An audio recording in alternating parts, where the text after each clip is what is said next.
Olá, cá estou eu novamente para vos contar mais uma historinha. Eu hoje vou-vos contar uma história que se chama O Menino Eterno, de José Jorge Letria. A história tem vários capítulos e como o conjunto de todos é um bocadinho, torna-se um bocadinho grande a história, eu vou-vos contar hoje os 2 primeiros capítulos, depois os outros ficam para uma próxima vez, está bem?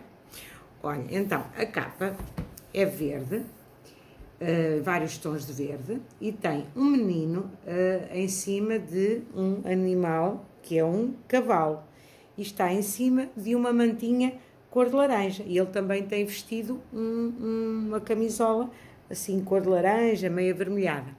Então vamos cá contar o primeiro capítulo e depois o segundo.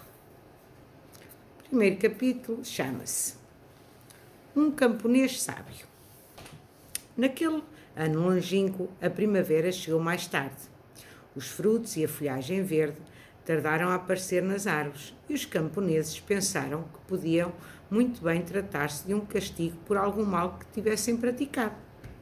Mas não se lembravam de nenhum ato que pudesse ter enfurecido os deuses em que acreditavam.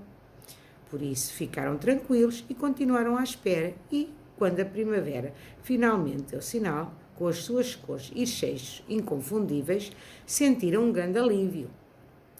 Havia entre os camponeses daquela região um que era mais estimado e mais ouvido que todos os outros. Chamava-se Pi Wang, e a fama da sua imensa sabedoria já tinha chegado às principais cidades do império. De tal maneira que os governadores de algumas dessas cidades haviam enviado emissários para lhe pedirem conselhos sobre vários assuntos, desde o modo de fixar novos impostos até ao tratamento de doenças para as quais ainda ninguém conhecia a cura. Todas as vezes, Pi Wang escusou-se a aconselhá-los, dando desculpas como esta: explicai ao vosso senhor que eu sou um pobre camponês que, a bem dizer, nada sabe. Tudo o que aprendi foi com as estrelas, com as plantas e com os pequenos animais que buscam abrigo nos tufos de ervas que nascem do chão. O que vale esse modesto saber quando comparado com o que vem nos livros que são lidos e estudados nas grandes cidades? Ao ouvirem palavras como estas, os emissários não sabiam o que haviam de responder e, explorando os cavalos, regressavam às suas terras com a notícia da amável recusa de Pi Wang. Certo dia, um governador de província enviou 2 emissários com um tentador convite. Queria Pi Wang a seu lado como conselheiro, mas, e uma vez mais, ele recusou, respondendo delicadamente que o seu mundo era feito de coisas simples e vulgares e que só com muita dificuldade se iria habituar a viver num palácio ao lado de um grande e poderoso senhor. Se alguém havia a quem o sábio camponês nada recusava, era as crianças. Elas têm nos olhos, explicava ele, toda a sabedoria do mundo. Quando gostam de uma coisa, ela torna-se brilhante, luminosa e eterna. Quando gostam de alguém, não o sabem nem o querem esconder. Por isso, eu gostava de ser sempre criança e de viver num mundo onde só houvesse crianças. Mas Pi Wang e os camponeses, que como ele sentiam sobre os ombros o peso da idade, sabiam que isso era impossível, porque as pessoas, tal como os animais e as plantas, os peixes e os astros, nascem, crescem e morrem. É uma lei natural que nenhum poder conseguiu alguma vez contrariar. Pi Wang sabia-o bem, mas não parecia resignar-se.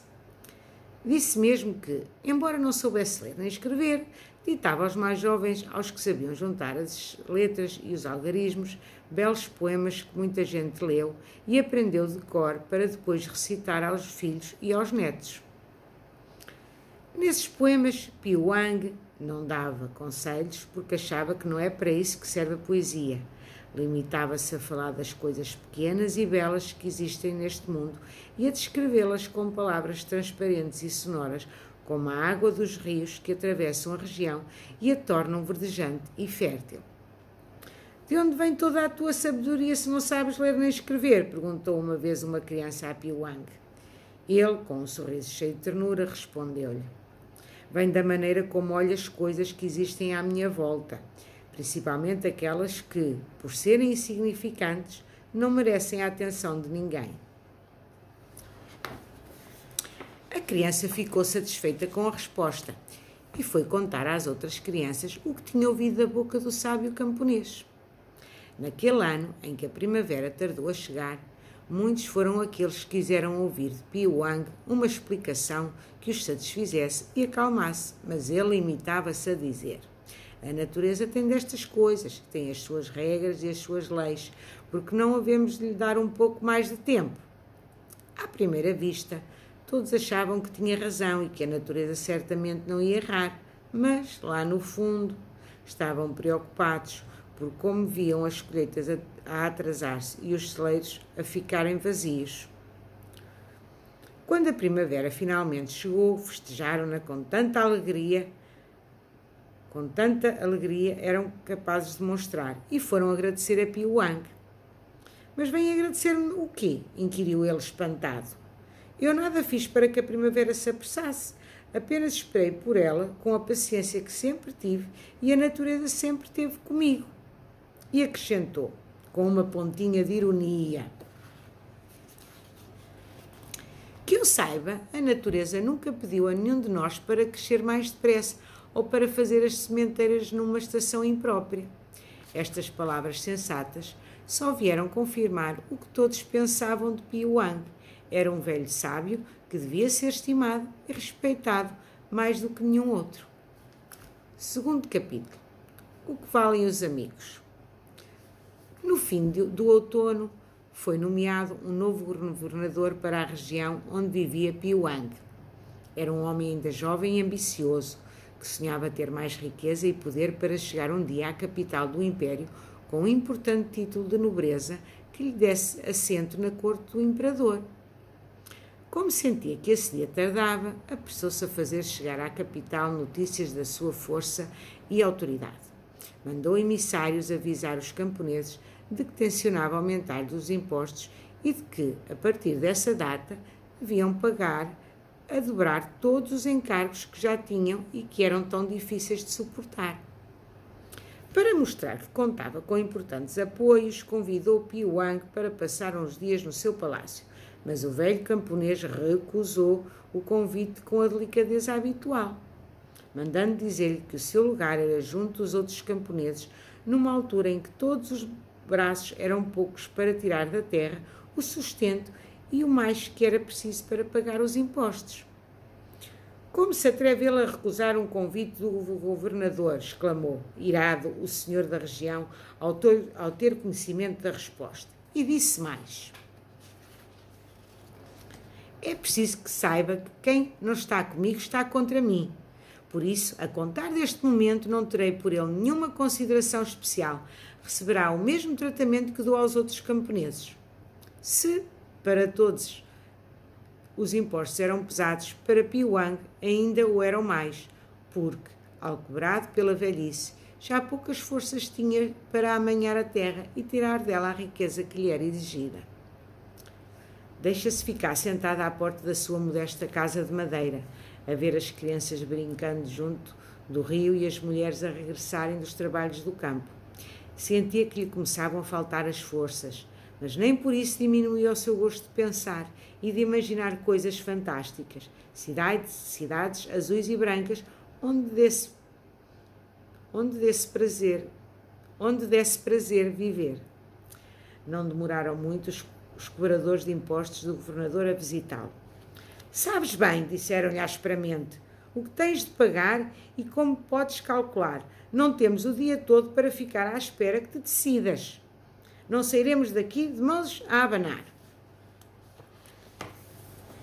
Mas o velho Piu Wang, por mais que fizesse, não conseguia juntar as moedas e os cereais que lhe eram exigidos. Tinha o celeiro vazio e na caixa de ébano, onde guardava o dinheiro, não restava uma única moeda. Lamento muito, explicou numa voz branda aos cobradores de impostos, mas não posso satisfazer o vosso desejo.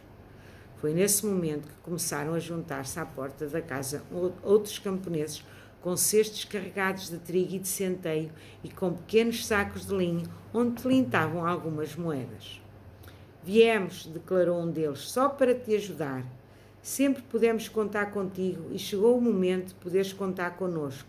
Seremos nós a pagar os teus impostos e continuaremos a fazê-lo, porque sabemos que estás demasiado velho e cansado para trabalhar. Os cobradores de impostos estavam pouco interessados em saber de onde vinham os cereais e o dinheiro. O importante era não saírem dali de mãos a abanar. E não saíram. Montaram a cavalo e partiram em direção ao palácio do governador, onde havia cofres a abarrotar e celeiros repletos. Piuang, a quem nunca tinha faltado as palavras certas nos momentos certos, não sabia como havia de agradecer a ajuda que acabavam de lhe dar. Uma pequena lágrima deslizou-lhe pela face e sentiu vontade de abraçar todos os seus amigos, os camponeses da sua região, aqueles a quem costumava levar a voz da sua velha e sólida sabedoria. Tudo aquilo que aprendi ao longo da minha vida, murmurou, é pouco, quase nada, para vos compensar por aquilo que acabaram de me fazer, mas prometo que ainda um dia vos hei de pagar. Mas, retorquiu um dos camponeses mais jovens, tu não precisas nos pagar o que quer que seja, nós é que estamos em dívida contigo por tudo aquilo que nos tens ensinado. Piuang mergulhou nos seus pensamentos profundos e retirou-se para o interior da modesta casa de madeira que já fora de seus pais e de seus avós. Nos dias de inverno que se seguiram, poucas vezes foi visto, nem mesmo pelas crianças que costumavam procurá-lo para ouvirem as suas histórias belas e fantásticas. Era como se a velhice lhe estivesse a tirar a alegria de viver e o gosto de sonhar com o tempo em que era criança, quando corria atrás dos pássaros e das abelhas para aprender os seus segredos, quando mergulhava as mãos na água limpa dos rios para tentar tocar nos peixes e quando se punha a contar as estrelas como se elas tivessem conta. O que ninguém sabia era que Piuang guardava há muitos, muitos anos um segredo bem guardado, um segredo que só podia partilhar com os astros e com as pedras. Foi com esse segredo que decidiu partir em direção à montanha, apoiado no seu cajado e levando como agasalho uma velha capa de estopa que já resistira ao frio de muitos invernos, à neve e à geada de muitos meses sombrios. Pronto, hoje ficamos por aqui. Para a próxima continuo com os outros capítulos que fazem parte desta história. Está bem? Pode ser? Beijinhos grandes, fiquem bem, tudo bom. Beijinhos, queridos.